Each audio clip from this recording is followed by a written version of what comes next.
ça va être l'heure maintenant d'aborder notre chapitre sécheresse. Mais avant de faire le point sur l'actualité législative et réglementaire qui, en la matière, évolue, on va regarder cette petite vidéo de façon à bien cadrer les choses cet après-midi, en ce début d'après-midi.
Merci Jérémy Lauerstum de m'avoir rejoint sur ce plateau télévisé. Vous êtes adjoint au chef du bureau des marchés et produits d'assurance chargé des assurances climatiques, CatNat. Vous allez faire le point notamment des fameux décrets d'application de la loi Boudu fin 2022 et l'ordonnance dont on a déjà un petit peu parlé ce matin de février 2023. Je pense que c'était important de faire le point parce qu'on voit que tout bouge, que tout change, que tout évolue en fonction évidemment de tout ce qu'on a pu entendre ce matin. Je vous laisse la parole.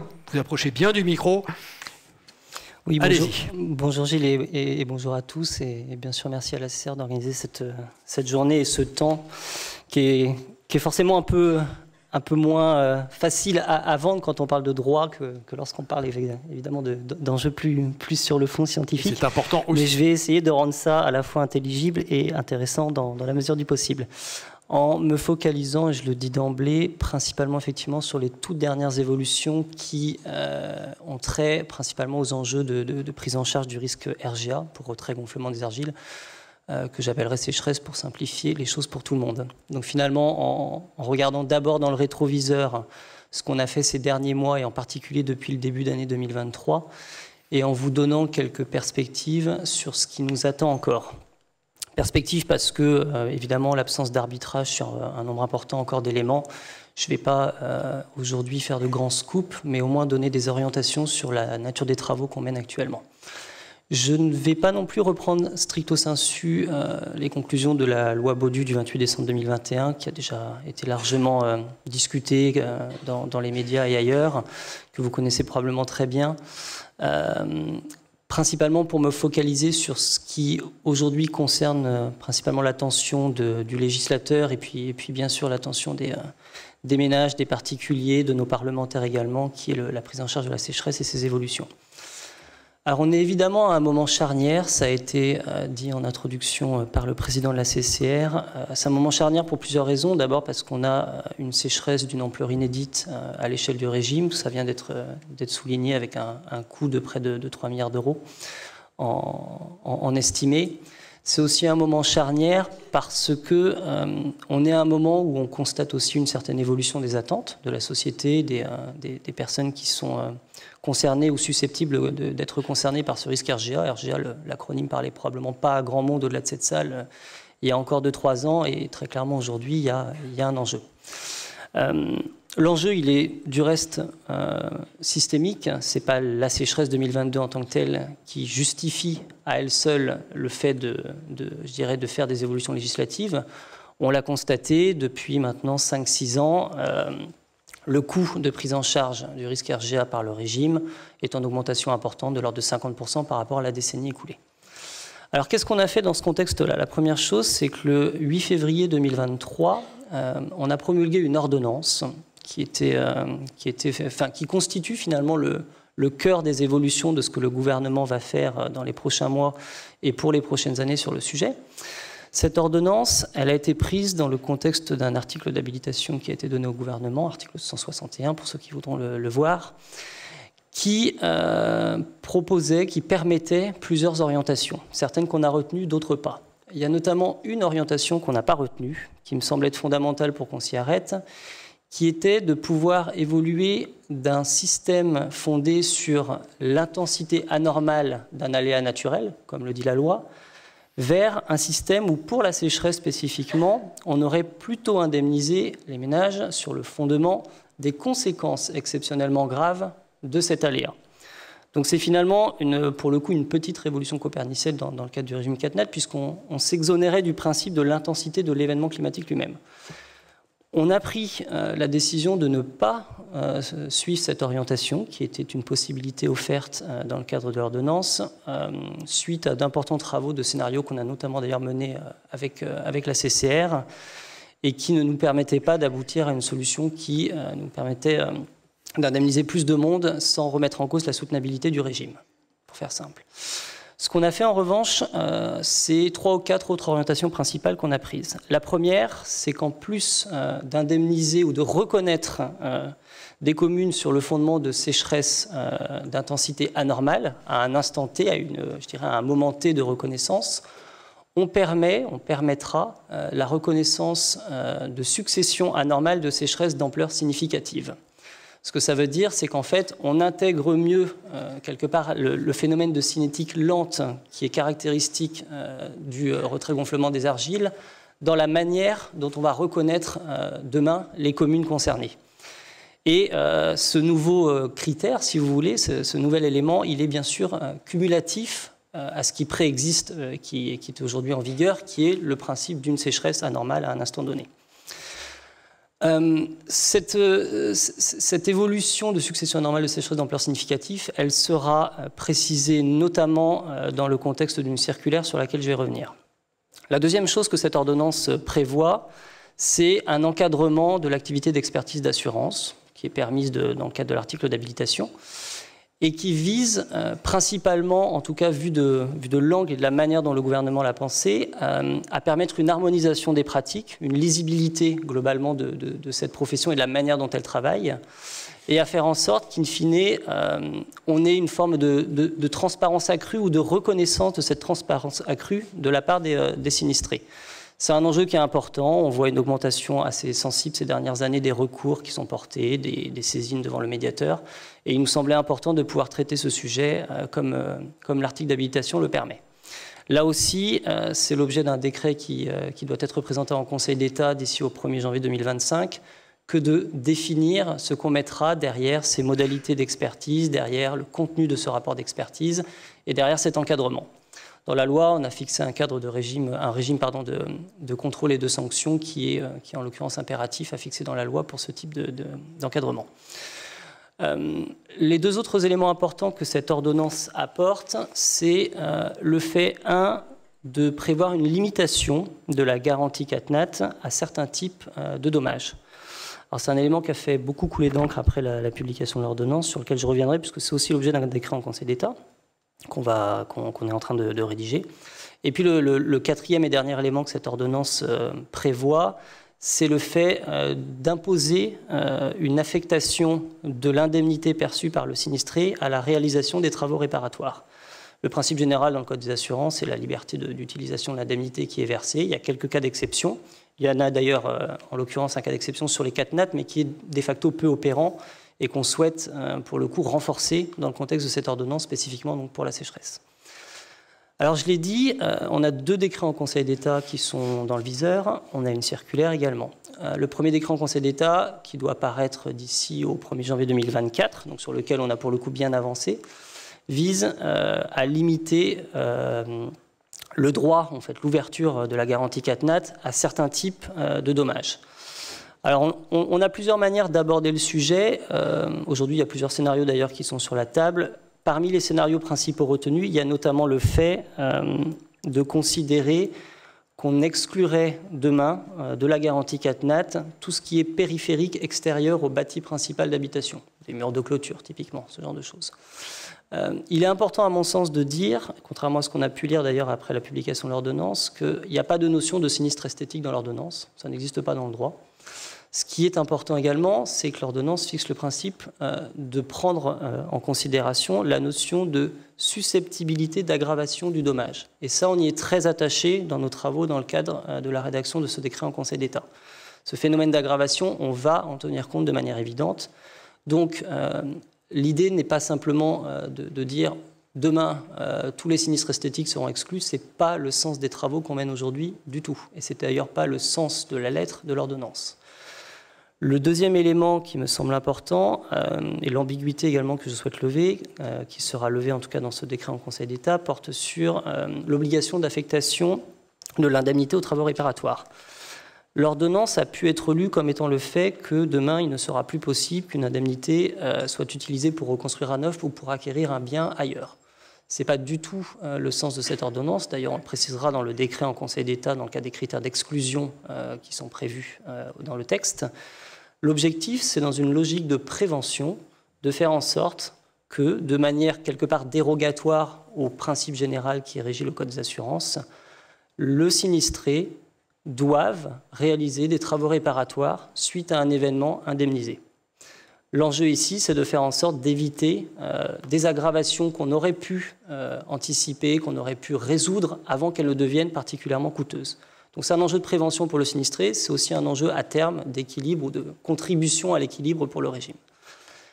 Et puis, je l'ai dit, il y a une circulaire qui, stricto sensu, n'a pas de lien d'un point de vue strictement légistique avec l'ordonnance, mais qui est importante, qui est même très importante, puisque cette circulaire vise à réviser les critères de reconnaissance de l'état de catastrophe naturelle pour les phénomènes de retrait-gonflement des argiles.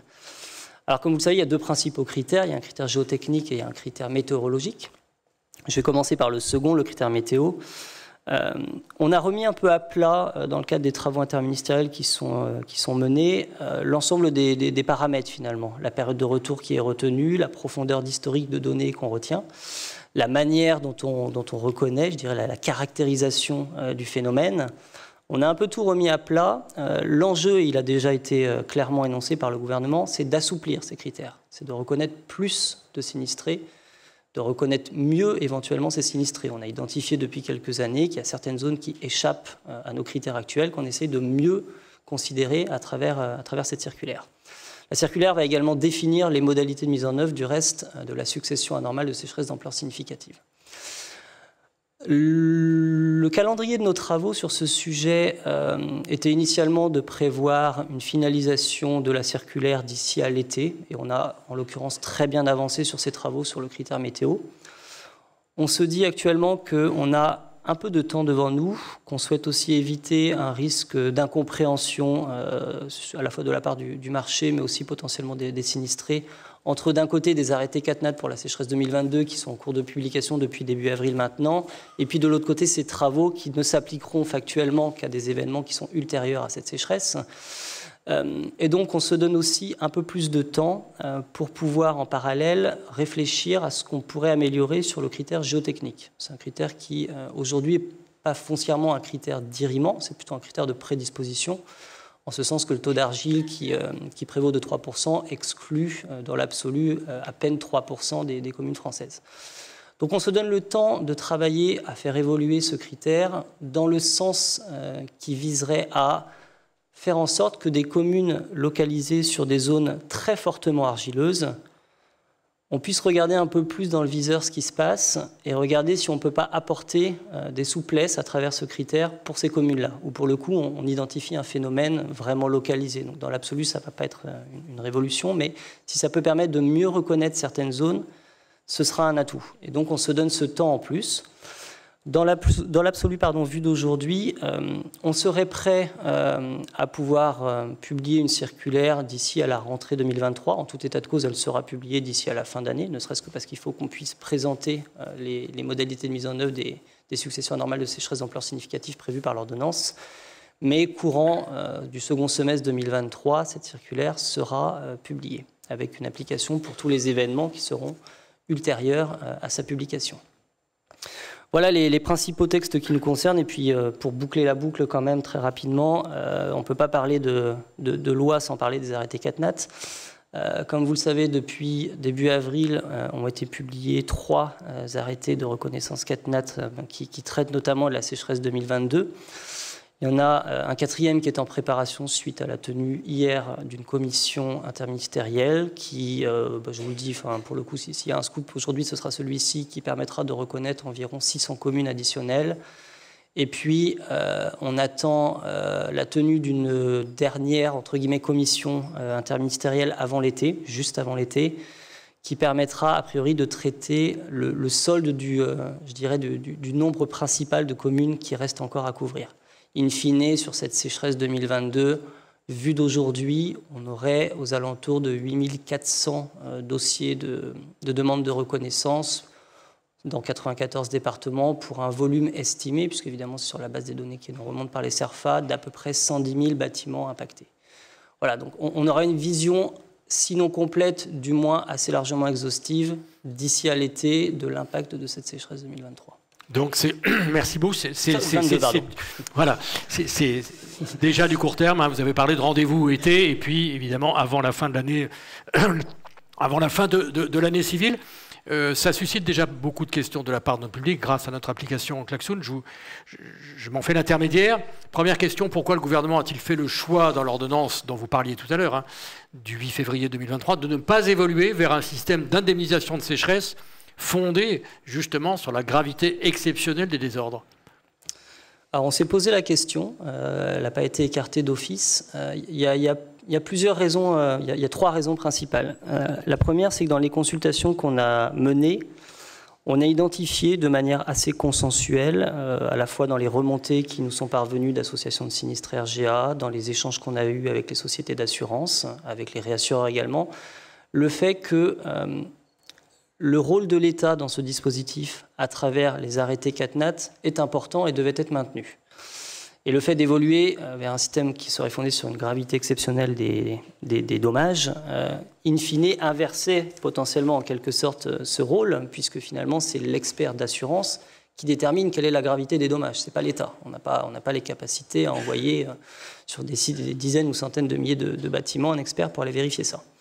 Donc ça, c'est la première raison. La deuxième, c'est que dans le système de scénario qu'on a travaillé en coopération avec les CCR, on n'a pas identifié, selon les modalités de nos travaux, de schéma qui permettait d'indemniser au moins autant, et sinon idéalement plus, de sinistrés au titre du RGA, sans remettre en cause fondamentalement la soutenabilité du régime CatNat à ISO-coût ou à quasi-ISO-coût.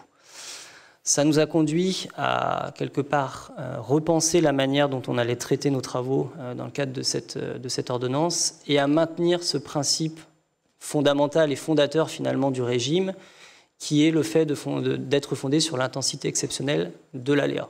Quelqu'un a dit récemment qu'on a fait rentrer la sécheresse dans le pied de la chaussure de manière un petit peu dure. Je ne suis pas d'accord. Enfin, je ne suis pas d'accord, je ne partage pas pleinement l'analyse. En revanche, ce qui est vrai, c'est que c'est un péril tout à fait atypique dans le cadre du régime CatNat et que malgré finalement le caractère atypique de ce régime, il nous semble que l'intensité anormale de l'aléa peut encore aujourd'hui être un facteur qui est pris en compte et c'est pour ça qu'on a maintenu cette orientation. Bonne transition avec la question suivante.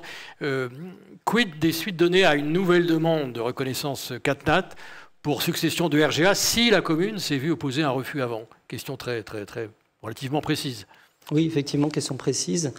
Le principe fondamental, c'est que lorsqu'il y aura une succession anormale de sécheresse d'ampleur significative, on prévoit qu'à minima, il y ait dans cette succession de, a priori, 3 sécheresses sur 5, si c'est l'arbitrage retenu in fine, il y ait dans ces 3 sécheresses la sécheresse de l'année où est faite la demande de reconnaissance. Donc s'il y a eu un refus dans l'absolu aujourd'hui, on ne retraitera pas demain au titre des nouveaux critères la demande. On traite tous les sinistrés de la même manière, au sein d'un même événement, avec les mêmes critères. Ça, il me semble que ça doit être dit de manière assez claire. Les successions anormales de sécheresse d'ampleur significative traiteront de la même manière les sinistrés de sécheresse à partir de la mise en œuvre de ces mesures. On ne fera pas de rétroactivité au titre de la sécheresse 2022 de ce système-là. Voyez ? Merci pour votre réponse. J'en reviens à la question du calendrier, une question qui est posée à l'instant. Pour quel exercice de sécheresse vont s'appliquer dorénavant les nouveaux critères ? Ça dépendra, de la date de publication de la circulaire. Ça, c'est la première réponse. On peut dire 2024 ? On peut dire 2024, effectivement. Ce qui signifie en pratique que des demandes de reconnaissance en 2024 pour des phénomènes qui seraient survenus en 2022 seront traités sur les critères de reconnaissance qui prévalaient en 2022. D'accord ? On traitera avec les nouveaux critères, a priori effectivement au 1er janvier 2024, les exercices de sécheresse à partir de cette date. Peut-être la dernière ou l'avant-dernière question. Quel serait l'impact financier a priori sur le régime ? Interrogation posée par le public. Sur les assouplissements stricts prévus par circulaire, les estimations qu'on fait d'impact sur le régime, c'est de l'ordre de 200 à 250 millions d'euros de plus chaque année. C'est évidemment un montant qui est important, en particulier pour un régime qui est déjà un enjeu de soutenabilité. C'est la logique d'un assouplissement qui a été voulu. C'est aussi un coût qu'il faut mettre en comparaison d'autres propositions, notamment d'origine parlementaire, qui sont au moins 4 fois supérieures dans leur volumétrie et qui, là, pour le coup, sont beaucoup plus systémiques que ce que, pour le coup, le gouvernement souhaite mettre en œuvre à travers ces évolutions. Mais l'ordre de grandeur, c'est effectivement de l'ordre de plus 15 à plus 20% sur les coûts selon les critères finaux qui seront retenus. 15 à 20%, c'est ce qu'on retiendra. Merci beaucoup en tout cas, Jérémy Loehrstube, pour votre intervention. C'était bien de cadrer un peu les choses et de rappeler effectivement que cette actualité législative et réglementaire, elle s'adapte, elle évolue avec vous avez eu la gentillesse de bien préciser notamment le calendrier à venir qui est du court terme. Merci infiniment. Je vais vous demander de regagner la salle.